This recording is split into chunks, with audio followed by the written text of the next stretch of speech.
Thank you for joining this HMRC presentation of How to Research a Historic Property, or affectionately known to our staff as Where's the Book on My House? This version of the program has been tailored towards Magnolia Park for Hispanic Heritage Month, with images and examples throughout the program that feature the neighborhood. Magnolia Park was organized in 1909 and by 1913 was its own city. While it was originally settled by non-Hispanic residents, the area soon became a predominantly Mexican-American community. This continued through Magnolia Park's annexation into the city of Houston in 1926 and well into the 20th and 21st centuries. It continues to be a hub of Latino businesses, clubs, religious, political, and community groups. Before we jump into information about property research, I am going to take a minute to just mention a bit more about the Houston Metropolitan Research Center, or HMRC. Our institution was founded in 1976 and is one of 3 history research centers for the Houston Public Library System. Our sister institutions are the African American Library at the Gregory School and Clayton Library Center for Genealogical Research. HMRC exists to locate, preserve, and make available to researchers the documentary evidence of Houston's history. We do this through donated archival material from individuals, businesses, religious and civic groups, and many others whose records illustrate the city's history. A part of HMRC that is particularly relevant to today's topic is the Stephen Fox Architectural Archives. This area, named for the Rice professor Stephen Fox, is the second largest architectural collection in Texas and one of the largest associated with the public library system in the country. We house over 150,000 sheets of architectural drawings from 85 archival collections, many of which also include project and office records for Houston-based architectural firms, engineers, and landscape architects. We also have projects from architects outside of Houston that did work in the city. A couple notes about this program before we get started. I'll often refer to buildings as homes or houses, but most of these resources work for other types of buildings as well. This first section is a basic overview of researching, so there may be advice that's not relevant to the Magnolia Park area, but would work well for other areas of the city. But jumping into our topic, before you even start up your computer or leave your home to visit HMRC, take a look at the building itself, which can provide a lot of information about its history. Some of your building's physical clues can help to determine a rough estimate of the age or construction details. Age can be determined by the architectural style. Many style guides are available online through a quick Google search or through HPL books that can be checked out or in the reference section of many branches. The building materials used in your property, such as the types of nails used, asbestos siding, or aluminum windows, can help date your property. Even exposed boards in attics or crawl spaces, or really any exposed structural area, can be a great tool. Look for any stampings or numbers in the wood, which can help indicate if the house's materials, and then potentially the overall design, were purchased from a retailer such as Sears or Montgomery Ward as a kit home, where all or part of the building was provided by the retailer and shipped to the site. Another tool to determine if this may be your home's origins are any household features that may be original to the home, such as original hardware and fixtures. One example is that bathtubs sold by Sears and Roebuck often featured an embossed SR on the tub. While this alone wouldn't determine the home's origins with that company, it would be another clue in deciphering the building's past. The next step is to look to the records, specifically county records. I'm sure many of you are familiar with the Harris County Appraisal District, or HCAD. While their listed dates of construction are notoriously inaccurate for early Houston homes, really pre-World War II, this date can be a good jumping off point for your research if you have no other potential date to work with. Their website also provides the legal description for your property. This legal description lists the addition or other identifying name for the area your building is in. This may be different from your larger subdivision and provides another topic to search, particularly as you explore newspaper records. The ownership chain provided on HCAD's website from the present back to the 1980s, sometimes it doesn't have that much detail, is a great way to get started with our next resource, deed records. Deed records are available through the Harris County Clerk's Office. To look up the deed transfers, you will need the names of previous owners to search. Records from the present back to 1961 are available to search and view online for free. You do need to create an account to access those, but again, it's a fairly simple process. For records prior to the 1960s, contact the County Clerk Archives for information on accessing their records.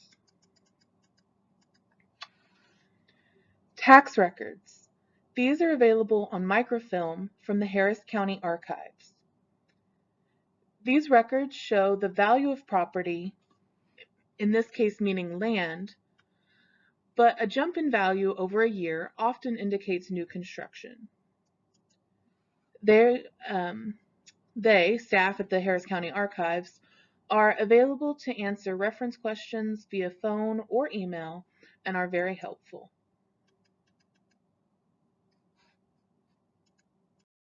The next batch of resources we'll talk about are things that are available specifically at HMRC, a few other places, but we'll touch on that briefly.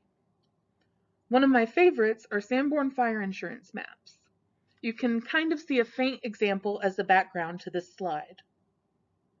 These were used by insurance companies to determine a property's insurance rate based on the building material, size, amount of doors and windows, number of stories, and what the building was used for.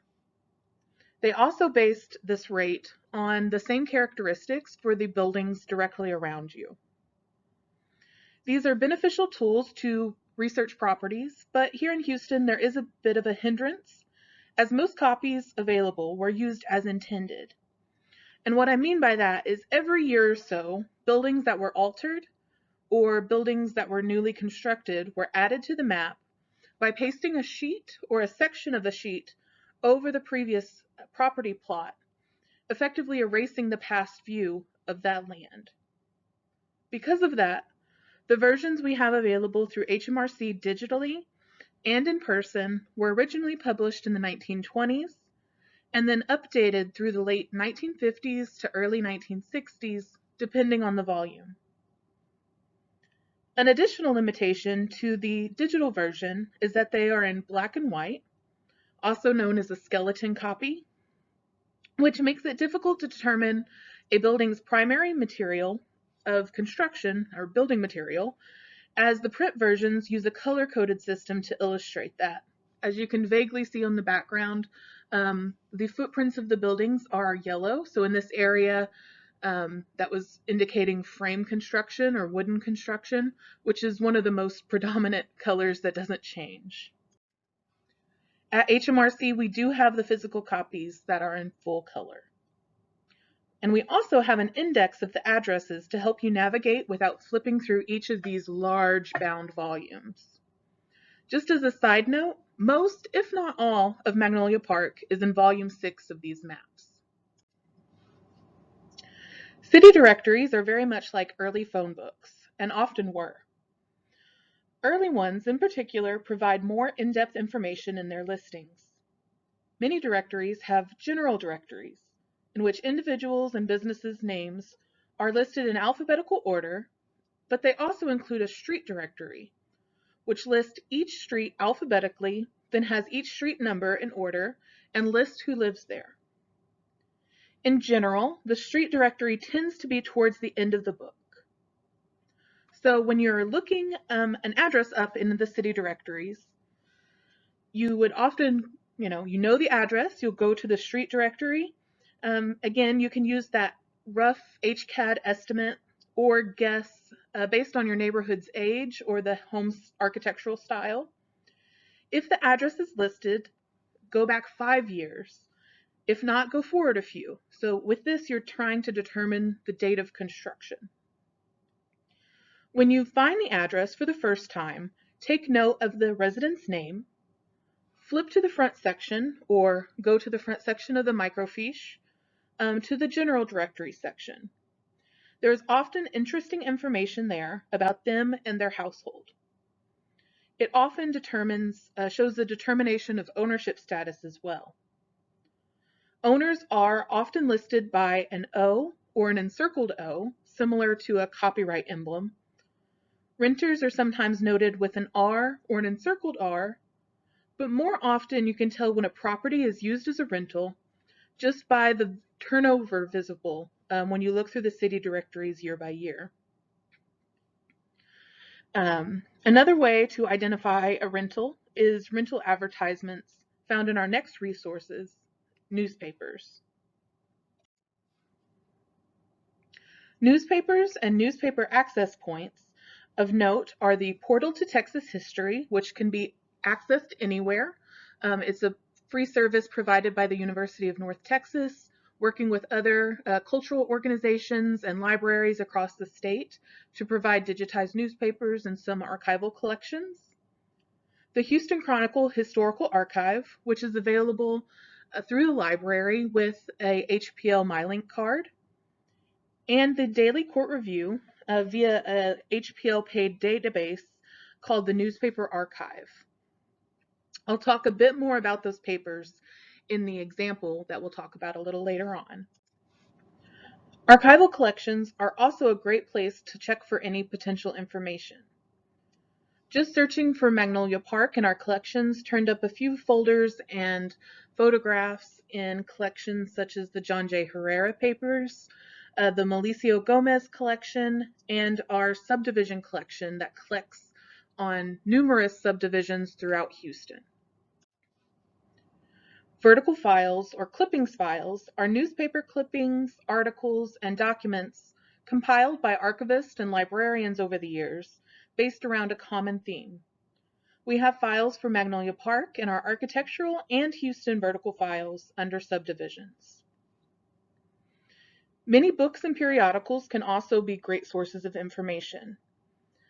I found references to Magnolia Park in several periodicals at HMRC by just searching our next resource, and that is not everything. So always stop by or contact us for more information. But that next resource I mentioned is the Houston Public Library Digital Archives, and that is the area where HPL's research centers provide access to just a fraction of our materials digitally. Most useful here are maps, photographs, books, and a few periodicals that I mentioned. A small selection of architectural drawings are featured as well. This resource does not require a library card to access. To help illustrate how to use these resources and what types of results you may find, I'll use an example property. The example property is 6921 Canal Street.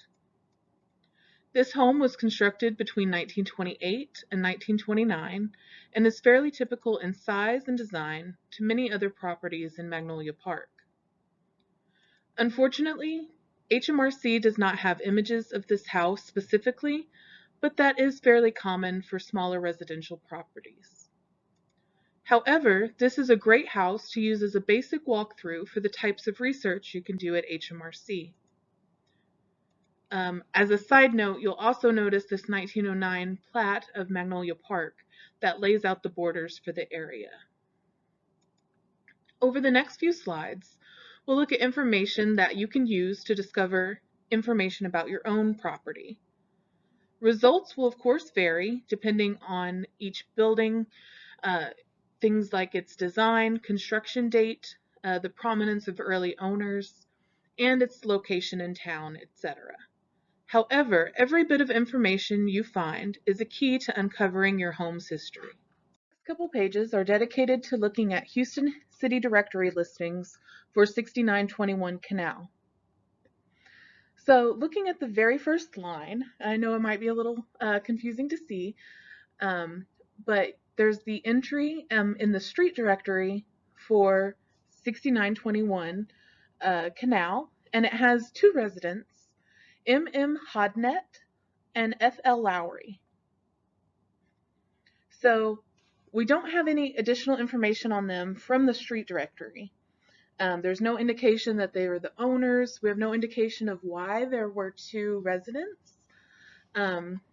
Unfortunately, that's not very clear, and this is the only year that in the following years that has two people in the one address.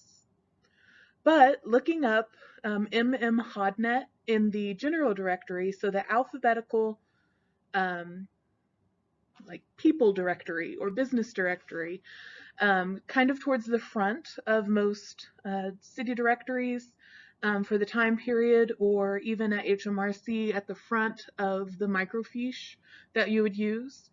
The only entry for an M.M. Hodnett is Murray M. Hodnett, and you can confirm it's him because it has a small h and shows that so that would be for home address, and that his address is 6921 Canal. The name in parentheses, Kath, so I have to wonder if that's abbreviation for Catherine. Maybe not, but that would definitely indicate that Kath or Catherine was his wife's name. Since we have an additional resident, we're also going to look up in the Lowry section. So the only F.L. Lowry is Fred L. And again, we can confirm his address is 6921 Canal. And the wife's name is Minnie. So unfortunately, this entry doesn't give us a lot of information about what they did for work, or how many children were in the home, which are some things that are listed in other directories. But we can look at other years and see some of the additional entries for residents. Looking to the 1935 directory, so above that listing for 1935 directory is the page for the Canal Street address, and it has IT Gunn is the resident of the home. Again, on the other entries on the page, you can see the encircled O that indicates ownership. Again, it's not a guarantee that the person owned the property or that someone without an O did not own the property, but it is a good way to kind of get a little more information. But looking IT Gunn up in the general directory at the front, his name was Ira T. Gunn. His wife's name was Pearl. And here we have a little more information about him specifically. So he was a machine operator for the Hughes Tool Company. So Hughes Tool Company of Howard Hughes fame. Moving on to 1945, the directory lists Mrs. Thelma C. Parks as the resident, and the small bell in between her last name and 6921 indicates that she did have a phone. It doesn't list the number, but it does list that she owned a phone. When we look her up in the general directory, you can see the heading for Thelma. There's actually two, but Thelma C. Mrs. Indicates that we're looking at the right one. Of course, we also have her home address as 6921 Canal. It just says that she's an employee of the Houston Building Company. So nothing particularly definite about what her job was, but definitely that she worked for that company. 1955 city directory entry. And the resident in 1955 is still Thelma Parks. But her career has changed a little bit. So Thelma C., now it shows that she's the widow of R.J. Parks. Maybe he was at war at the time, because he wasn't indicated on the 1945 one. Um, or there was another issue that he hadn't been indicated at all in the 1945 directory. But moving on from being an employee of the Houston Building Company, she's now a telephone operator at the Lamar Hotel. Moving 10 years in the future to the 1965 directory, the address is owned by Mike Kataya, and in the general directory, his wife's name is listed as Thomasita, and Mike's profession is pipe fitter. It's hard to read, but actually the several other people on this list also seem to be living in the home. So maybe children of the couple, maybe a Margaret at the very first entry, with the residence indicated as 6921 Canal. And it seems that I assume this is an abbreviation for Margaret, is an office clerk for Southwestern Drug, because there is also a Mrs. Mary H., and that she is also an office clerk at Southwestern Drug Company. So on this page, we're kind of moving away from the city directories and going to the Sanborn Maps and newspaper articles that can help you in your research as well. So as mentioned, the Sanborn map here on the page is color coordinated from the bound volumes we have in the Texas room, the research room of the Houston Metropolitan Research Center. So the footprint of the building is there. The 1 indicates that the building is a 1-story structure. The D indicates dwelling. And there's also a broken line for the porch area.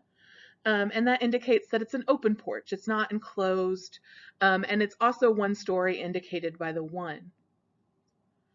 There is a rear building. It has an A. Generally that means auto, so a garage. But occasionally you'll see something that indicates an apartment. Sometimes that's abbreviated APT like we do today. But there's usually some kind of indication that it was used for not just a garage. Moving on from the Sanborn map, we can see a little bit more about the lives of some of the residents who lived at the property. So in 1928, Mrs. M.M. Hodnett, at the home, she was a fairly recent bride, a bride of the month, and 2 other community members gave her a surprise miscellaneous shower. So she had many gifts and flowers, and they played games. So very much like a bridal shower today. And they even detail the types of music, banjo and harp, and that there were about 40 guests at their shower. So you get a little bit of a snapshot of their lives. But unfortunately, that article was from 1928. In 1933, in the below article, or the article below that, you can see that Mrs. Hodnett met a very untimely end at just the age of 32. And her brief obituary there is there to detail her family and her contribution to the community. Moving on from death to a much more joyous event. So in 1934, another family has moved in. That's when we get to the Gunn family who are at the home. There's a larger article about 6-year-olds staging a circus at school, so that would be Franklin Elementary, with animals that they made. So Ira Pearl Gunn, the child of the home's resident, 6.5 years old, was dressed in flashy black silk suit and black top hat. Also served as ringmaster along with another classmate. And so trying to provide details of the community, but from a child's perspective, or things that were happening for the children, is not something you're going to get fairly often. So I think this is a great example of an article showing unique school items and a little bit of the history of the children who lived at the property. And moving down to 1941, there's a advertisement for the property being for sale. So 6921 Canal, 5-room home, newly reconditioned, paved street, good location. The property at the time was $2,775. If only we could have that now. So moving through other newspapers and things that you can search on your own, we have a couple more, or at least one more Houston Chronicle article and several others from a smaller paper called the Daily Court Review. It's one of my favorite sources because it has kind of more official announcements, things that went through the county clerk, the court systems in Houston, and it gives a little more technical information than sometimes is found in the Houston paper. So both are great sources of information, but sometimes they complement one another where they capture information that isn't in one, it may be in the other. So kind of going through time on this sheet as well, ups and downs of people's lives. One thing that's really neat about the Daily Court Review is that they often do these auto license announcements. So in 1936, IT Gun got a new car, a Chevrolet sedan, and it had the registration numbers for that vehicle. But then we turn into 1954, we have a new family in the home, and something not so great is happening for the family. James Camp Jr., who was just 7 years old, the son of the residents of 6921, is in Hedgecroft Hospital with non-paralytic polio. So right at the height of the 50s, height of the polio epidemic, just kind of documenting, it's a part of a larger article documenting how many cases were spread throughout the area and using specific examples to kind of make it a little more real for people of, you know, these are your neighbors, these are your friends, this is something we need to pay attention to. In much happier news, we moved to the 1970s. We've already kind of documented that the Kataya family had moved in. So in 1970, Randolph Fowler and Miss Mary Helen Kataya were getting married, and that was announced in the Daily Court Review when they applied for their license. And one of my favorite sections of the Daily Court Review are the building permits, and occasionally the utility permits. So often on page 4 of these daily court reviews, which are available through a database that HMRC and HPL provides, you can find building permits. It's definitely not every building permit issued by the city.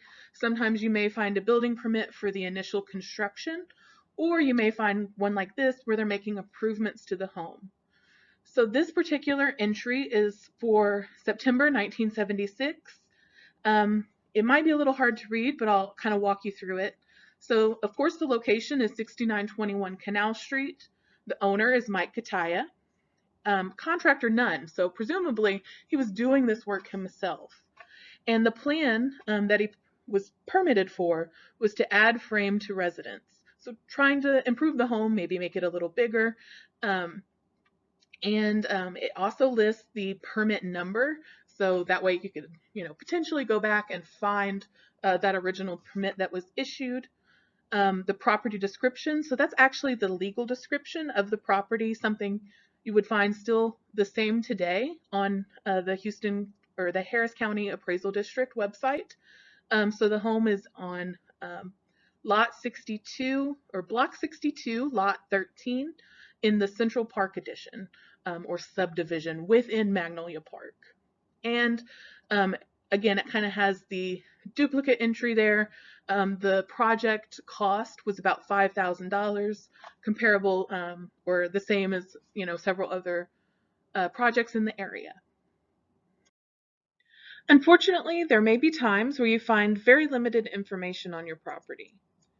Some very basic city directory mentions and not a thing in the newspapers. For those situations, one avenue I'd suggest is broadening the scope of your research. If you can't determine what the people who lived in your home were like over time, look at their neighbors. Odds are they were the same race, religion, financial status, etc., to those who lived in your home. You can also broaden even further out to learn about the development of your neighborhood and how it changed and potentially grew over time. The images on the screen now are some of the materials in HMRC's collections that document that ever developing change to Magnolia Park. And they are all available on the Houston Public Library Digital Archive. I hope this brief walkthrough of property research examples helps you as you start your own project. As you look through these resources while researching your own home, please feel free to reach out for any assistance or if you hit a wall in locating information. Hopefully your research will be fruitful and you'll find a lot of information to document your home's history. This final slide is to provide a few options for what to do when you come to the conclusion of your research. Just what to do with the information that you find. The most common is to celebrate that knowledge you've gained about this place that is important to you. You can also display materials you found along the way to illustrate the history of the property, including any images, drawings, maps, or advertisements that you may find. You may also find information so fascinating that you feel your building is significant enough to warrant the steps to write a National Register nomination with the National Register of Historic Places, or to be recognized officially by the city. Whichever route you choose, the information you uncover is just another facet of the city and your property's history. If you'd like research assistance, please stop by or reach out. Thank you again.